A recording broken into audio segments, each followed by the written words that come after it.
What's up, guys? Today is day 46 of Deadlift Everyday, and today I wanted to talk about hypertrophy training and how I implement it into my training right now.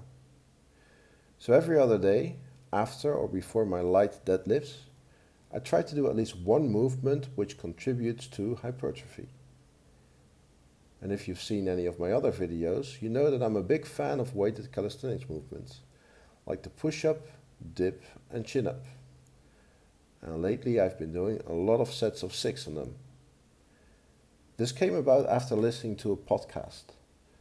I think it was the Fitness FAQs podcast, where the host asked Eric Helms which rep range he would choose for hypertrophy if he had to pick one. The answer was sets of 6, done at an RP of 6 to maybe an RP of 9. The reasoning was that first, it is right in the hypertrophy rep range of 5 to 30 reps. And second, the bigger multi-joint movements require a lot more technique and stability than, let's say, a leg press. And he found that after 6 reps, most people's technique starts to fall apart, putting the stress elsewhere and not on the target muscles. That made a lot of sense to me. So I thought, why not apply this to the movements I've been doing?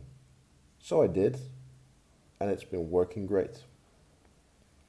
And if I go back to when I was still being coached by Barbell Medicine, and I was in, for example, a development block, a block where you focus a bit more on exercise variation and building some muscle, I remember that we did a lot of sets of 6 on the squat, bench, and deadlift. That was also the time I was at my biggest. So there must be something to those sets of 6 for the bigger movements.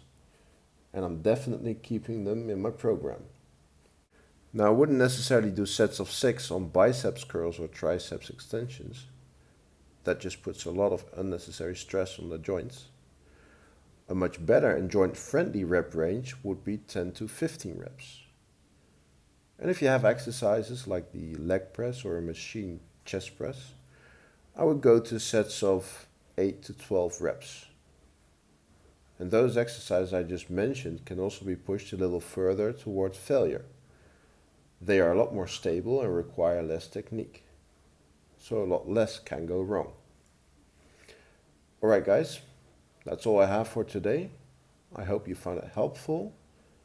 Let me know if you have any questions, and I will see you in the next one. Peace.